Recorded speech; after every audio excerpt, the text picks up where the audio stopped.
इस वीडियो में हम AIIMS of education Buddhist philosophy के अकॉर्डिंग क्या होने चाहिए, जो बुद्धिस्ट फिलॉसफी थी उसका एजुकेशन पे क्या प्रभाव पड़ा, बुद्धिस्ट फिलॉसफी के अकॉर्डिंग मेथड्स ऑफ टीचिंग कैसी होनी चाहिए, करिकुलम कैसा होना चाहिए, टीचर्स और स्टूडेंट्स का रिलेशनशिप कैसा होना चाहिए, ये इस वीडियो में हम देखेंगे।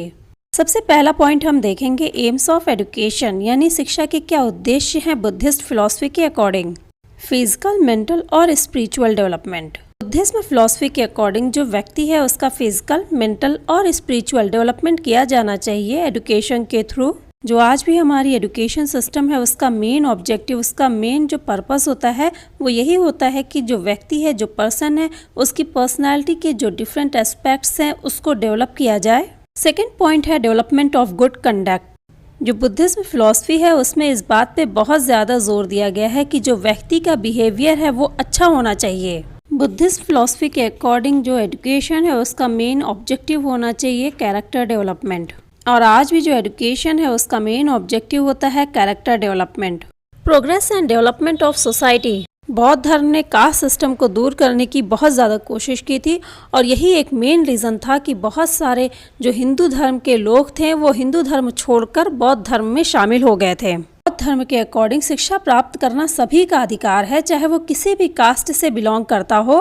बुद्धिस्ट एजुकेशन ने व्यक्ति के विकास पर जोर दिया है, उसके साथ साथ समाज के विकास पर भी बहुत ज़्यादा जोर दिया है। Vocational development. आज जिस वोकेशनल डेवलपमेंट की हम बात करते हैं उसकी जो नींव है, उसकी जो स्टार्टिंग है वो बुद्धिस्ट पीरियड से ही हो चुकी थी। बुद्धिस्ट पीरियड में जो स्टूडेंट्स होते थे उनको कताई है, बुनाई है, इस तरह के कार्य सिखाए जाते थे जिससे कि वो कुछ पैसे कमा सकें। Achieve the final goal of निर्वाण। गौतम बुद्ध का मतलब निर्वाण से था दुखों से मुक्ति पाना। बौद्ध धर्म की जो टीचिंग थी उसका एक मुख्य उद्देश्य ये था कि जो पर्सन है उसके जीवन से, उसकी लाइफ से दुख को निकालना। हम नेक्स्ट देखेंगे किस तरह से बौद्ध धर्म ने शिक्षा को प्रभावित किया है। Educational implication of Buddhism. से पहला पॉइंट है everyone's equal right on education. बौद्ध धर्म से पहले हिंदू धर्म में जो शिक्षा थी, जो एजुकेशन थी, उस पर सिर्फ और सिर्फ ब्राह्मणों का अधिकार था, लेकिन बौद्ध धर्म ने इस चीज़ को दूर किया। बौद्ध धर्म के अनुसार जो शिक्षा है उस पर सभी का समान अधिकार होना चाहिए। आज भी हमारे देश के अंदर शिक्षा प्राप्त करना सभी का समान अधिकार है। व्यक्ति किसी भी जाति धर्म का हो, अमीर हो या गरीब हो, वो शिक्षा प्राप्त कर सकता है। No physical punishment. Buddhist period में क्या होता था, जो स्टूडेंट्स होते थे, जो छात्र होते थे, उनको फिजिकल पनिशमेंट नहीं दी जाती थी। आज भी हम देखते हैं कि तरह तरह के कानून बने हुए हैं जिसके अंतर्गत जो टीचर्स होते हैं वो बच्चों को फिजिकली पनिश्ड नहीं कर सकते हैं। नेक्स्ट है एम्फेसिस ऑन वोकेशनल एजुकेशन। आज जिस हम वोकेशनल एजुकेशन की बात करते हैं उसकी शुरुआत जो है बुद्धिस्ट पीरियड में हो चुकी थी। बुद्धिस्ट पीरियड में बच्चों को कताई है, बुनाई है, ये सारे कार्य सिखाए जाते थे ताकि शिक्षा प्राप्त करने के बाद जो बच्चे हैं, जो स्टूडेंट्स हैं, वो अपने जीविकोपार्जन के लिए, अपनी ज़िंदगी जीने के लिए कुछ पैसे कमा सकें। न्यू एजुकेशन पॉलिसी हमारे देश के अंदर अभी आई है, उसमें भी ये कहा गया है कि बच्चों को क्लास 6 से वोकेशनल एजुकेशन दी जानी चाहिए। एम्फेसिस ऑन मास एजुकेशन, वही सेम पॉइंट हो गया। बुद्धिस्ट फिलॉसफी ने सबके लिए शिक्षा की बात कही है। Systematic educational institutions. Ancient India में सबसे पहले बुद्धिज्म ने जो है अपने एजुकेशनल इंस्टीट्यूशंस को सिस्टमाइज किया था। आज भी जो हमारे एजुकेशनल इंस्टीट्यूशंस होते हैं वो सिस्टमाइज होते हैं।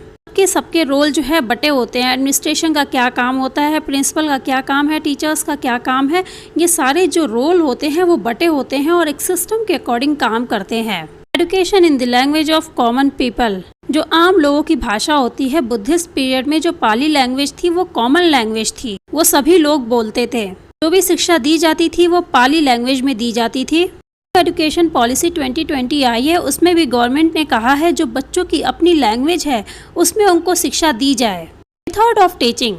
जो मेथड ऑफ टीचिंग है उसको बुद्धिस्ट फिलॉसफी ने किस तरह से प्रभावित किया है, या फिर बुद्धिस्ट पीरियड में किस मेथड ऑफ टीचिंग का इस्तेमाल करते हुए बच्चों को पढ़ाया जाता था, हम ये देखेंगे। सबसे पहला है education in the language of masses. इसका मतलब ये हुआ कि जो एजुकेशन है वो बच्चों को उनकी अपनी लैंग्वेज में दी जाए। अगर बच्चे हिंदी बोलते हैं तो उनको हिंदी में समझाया जाए, न कि इंग्लिश में समझाया जाए, जिससे कि उनके जो कॉन्सेप्ट होंगे वो क्लियर होंगे ज़्यादा। दूसरा पॉइंट है monitorial system. Monitorial teaching method जो है 19th सेंचुरी में बहुत ज़्यादा इस्तेमाल की जाती थी। टीचिंग मेथड में क्या होता है, जो सीनियर बच्चे होते हैं वो जूनियर बच्चों को पढ़ाते हैं, या जो बहुत ज़्यादा इंटेलिजेंट बच्चे होते हैं वो थोड़ा कम इंटेलिजेंट बच्चों को पढ़ाते हैं। Preaching and conference method. Preaching method में उपदेश दिए जाते थे। Travelling and nature study method. जिस चीज़ के बारे में पढ़ना है, जैसे ताजमहल के बारे में पढ़ना है तो आगरा जाके ताजमहल देख के उसके बारे में इंफॉर्मेशन हासिल करना। Verbal with discussion and debates.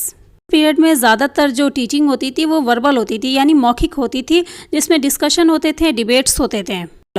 दो टाइप की एजुकेशन थी, प्राइमरी और हायर एजुकेशन। प्राइमरी एजुकेशन पे हम सबसे पहले देखेंगे करिकुलम में क्या क्या ऐड है। जो प्राइमरी एजुकेशन थी वो 6 साल तक चलती थी। इसमें सबसे पहले बच्चों को पढ़ना और लिखना सिखाया जाता था। 49 अल्फ़ाबेट्स थे पाली लैंग्वेज के, जिनको बच्चे जो है सबसे पहले लिखते थे और पढ़ते थे। प्राइमरी लेवल पे बच्चों को मेडिसिन की कुछ नॉलेज दी जाती थी और कुछ स्पिरिचुअलिटी की। नेक्स्ट है हायर एजुकेशन। जो हायर एजुकेशन थी, प्राइमरी एजुकेशन कंप्लीट होने के बाद 12 साल चलती थी।